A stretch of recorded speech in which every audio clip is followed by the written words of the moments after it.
Good morning all of you. Welcome to class. Girls, देखिए हम लोग पढ़ रहे थे मिस्र में राष्ट्रीय भावना का विकास। हम लोग मिस्र के स्वाधीनता संघर्ष की कहानी पढ़ रहे थे और किस तरह से मिस्र में राष्ट्रीय भावना का उदय हो चुका था हम लोगों ने जाना था। ठीक है, अब देखिए उस राष्ट्रीय भावना का विकास कैसे हुआ उसके बारे में हम आज की क्लास में पढ़ेंगे। तो देखिए हम लोगों ने कल जाना था कि किस तरह जगलूल पाशा के नेतृत्व में वफद नाम का एक राष्ट्रीय दल सामने आया था। ठीक है, और वो जो राष्ट्रीय दल था वो मिस्र की स्वाधीनता के लिए संघर्षरत था और ब्रिटेन को भी इस बात का आभास हो चुका था कि अब ब्रिटेन ज्यादा समय तक मिस्र में अपना प्रभाव स्थापित नहीं कर सकता। ठीक है, तो हम लोगों ने जाना था कि किस तरह जो प्रथम विश्व युद्ध हो रहा था ब्रिटेन ने किस तरह मिस्र के सैनिकों उसकी रसद सामग्री का प्रयोग किया था। ठीक है, अब देखिए प्रथम विश्व युद्ध की समाप्ति के पश्चात जो पेरिस शांति सम्मेलन आयोजित किया गया था तो जगलूल पाशा के नेतृत्व में राष्ट्रवादी क्या चाहते थे, मिस्र के जो राष्ट्रवादी चाहते थे उन्होंने एक शिष्टमंडल, वफद पार्टी जो थी जगलूल पाशा की, उन्होंने एक शिष्टमंडल वर्साई की संधि में भेजने के लिए ब्रिटिश सरकार से बात कही। ठीक है, लेकिन अंग्रेजी सरकार ने इस बात के लिए बिल्कुल मना कर दिया। उनका क्या कहना था, ब्रिटिश सरकार ने क्या कहा कि जो जगलूल पाशा है वो मिस्र की जनता के द्वारा नहीं चुना गया है, वो जनता का प्रतिनिधित्व नहीं करता है, अतः उसका नेतृत्व सरकार को अमान्य होगा। अतः पेरिस शांति सम्मेलन में जगलूल पाशा नहीं जा सकता। ठीक है, देखिए ब्रिटिश सरकार ने ये बात क्यों कही थी, क्योंकि उनको ये डर लग रहा था कि जगलूल पाशा अपने राष्ट्रीय दल के साथ जब जाएगा तो कहीं वो उस पेरिस शांति सम्मेलन में ये बात ना कहे कि मिस्र को स्वतंत्र करना चाहिए, मिस्र की स्वतंत्रता के बारे में कोई बात ना कहे। ठीक है, तो अब जो जगलूल पाशा था वो चाहता था कि पेरिस शांति सम्मेलन में पहुंचकर सभी जब देश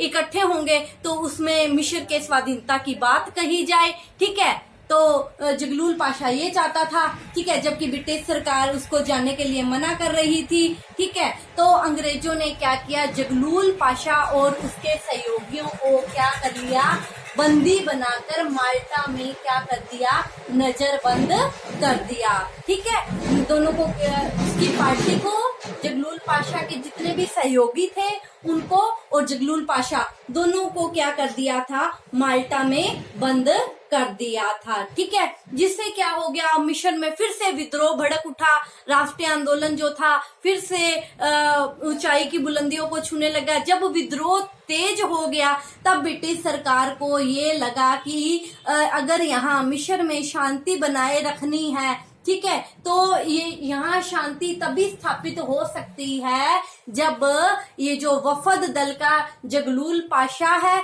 इसको क्या कर दिया जाए, जब इसको रिहा कर दिया जाए और इनके साथ एक संधि समझौता कर लिया जाए। अतः जगलूल पाशा को क्या कर दिया गया, छोड़ दिया, उसके सहयोगियों को क्या कर दिया गया, छोड़ दिया। अब ब्रिटिश सरकार ने क्या किया, मिलनर को मिस्र भेजा कि क्या कारण है कि मिस्र में अशांति बनी हुई है और क्या उपाय अपनाकर मिस्र में शांति और व्यवस्था स्थापित की जा सकती है। ठीक है, तो मिलनर ने क्या कहा कि अगर मिस्र को स्वराज्य दे दिया जाता है तब क्या हो जाएगा, मिस्र में शांति और व्यवस्था स्थापित हो जाएगी। ठीक है, मिलन ने क्या बात कही, मिलन ने मिस्र को स्वराज्य देने संबंधी बात की, क्या की, सिफारिश की। ठीक है, अतः इस बात को लेकर 28 फरवरी 1922 को मिस्र और अंग्रेजों के बीच में क्या हो गया,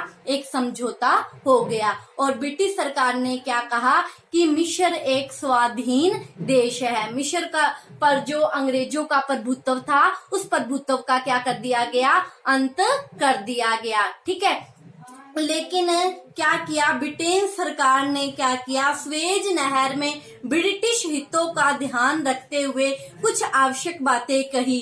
जैसे पहली बात क्या थी कि स्वेज नहर का जो क्षेत्र है वहां पर ब्रिटिश सेना स्थापित रहेगी, ठीक है। और मिस्र में अंग्रेजों और जो भी विदेशी हैं उनके जो हित हैं उनकी रक्षा की जिम्मेदारी ब्रिटेन पर होगी, ठीक है। और जो तीसरी बात कही गई वो ये बात कही गई कि मिस्र पर कोई भी देश अगर आक्रमण करता है या अपना प्रभाव स्थापित करने की कोशिश करता है तो मिस्र को बचाने की जिम्मेदारी ब्रिटेन के हाथों में रहेगी, ठीक है। और जो चौथी शर्त थी वो थी कि सूडान पहले की तरह ब्रिटेन के संरक्षण में रहेगा, ठीक है।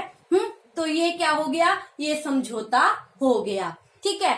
अब ये समझौता हो गया तो उसके बाद फिर से मिस्र में क्या हो गया, असंतोष की लहर उत्पन्न हो गई। अब देखो फिर से असंतोष की लहर क्यों उत्पन्न हो गई, मिस्र के जो राष्ट्रीय नेता थे वो ये जो संधि हुई थी इस संधि से संतुष्ट नहीं थे, ठीक है। पर फिर भी वो क्या है, ब्रिटेन की सैनिक शक्ति का मुकाबला नहीं कर सकते थे। अतः उन्होंने क्या होकर, विवश होकर इस प्रस्ताव को क्या कर लिया, स्वीकार कर लिया। ये जो संधि हुई थी इसको क्या कर लिया, आखिर करके स्वीकार कर लिया। अब क्या हो गए, 1923 में मिस्र में क्या हो गए, चुनाव हुए। मिस्र की संसद के जो चुनाव हुए थे इसमें जो राष्ट्रीय दल था वफद, इसको क्या मिली, सफलता मिली और जगलूल पाशा को क्या बनाया गया, प्रधानमंत्री बनाया गया, ठीक है। और इस समय अंग्रेजों इंग्लैंड में क्या था, मजदूर दल की सरकार थी, ठीक है। और जो मिस्र के जो राष्ट्रवादी थे, वफद दल के जो लोग थे, उनको ये आशा थी कि ये जो मजदूर दल की सरकार है ये मिस्र के लोगों के साथ सहानुभूति रखेगी। और 1922 की ये जो संधि हुई थी इस संधि में कुछ परिवर्तन करके मिस्र को स्वतंत्र देश बना देगी, ठीक है। और इस समय तुर्की में क्या हो चुका था, मुस्तफा कमाल पाशा के नेतृत्व में क्या आ चुका था, गणतंत्र आ चुका था, ठीक है। अतः जगलूल पाशा जो प्रधानमंत्री था उसने क्या किया, जगलूल पाशा ने इंग्लैंड की यात्रा की, ठीक है। और इसने इंग्लैंड की यात्रा की लेकिन ब्रिटिश सरकार ने उसकी जो बातें थी उस बातों पर कोई ध्यान नहीं दिया। अब उनको ये लगने लगा था कि वैध उपायों के द्वारा कोई काम नहीं हो सकता, अतः फिर से हमें क्या करना चाहिए, हिंसा का मार्ग अपनाना चाहिए, ठीक है। अब फिर से जब इन्होंने हिंसा का मार्ग अपनाया तो इन्होंने हिंसा का मार्ग किस तरह से अपनाया, देखिए इन्होंने क्या किया, जो नवंबर 1924 की बात है, नवंबर 1924 में सूडान का जो गवर्नर था और जो मिस्र में ब्रिटिश सेनापति था जिसका नाम था सर ली स्टेंग,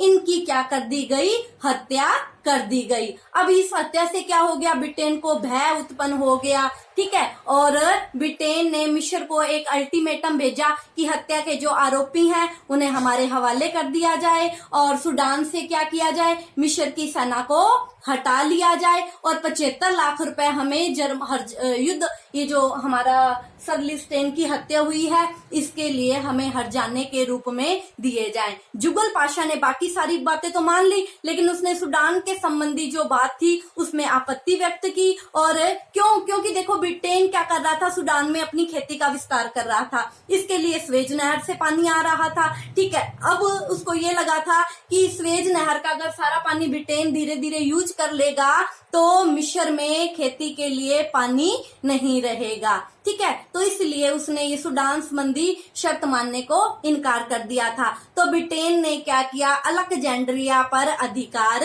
कर लिया, आगे बढ़ा ब्रिटेन और अलेक्जेंड्रिया पर अधिकार कर लिया। तो ऐसी विकट परिस्थितियों में जुगल पाशा ने क्या कर दिया, त्याग पत्र दे दिया, ठीक है, उसने त्याग पत्र दे दिया। अब क्या हो गया, राजा फौद जो था उसने संसद को भंग कर दिया और सारी शक्ति क्या कर ली, अपने हाथों में ले ली। इसके पश्चात क्या हुआ वो हम कल की क्लास में चर्चा करेंगे। आज की क्लास के लिए इतना ही, आप इसका स्क्रीनशॉट ले लीजिए। Thank you all of you.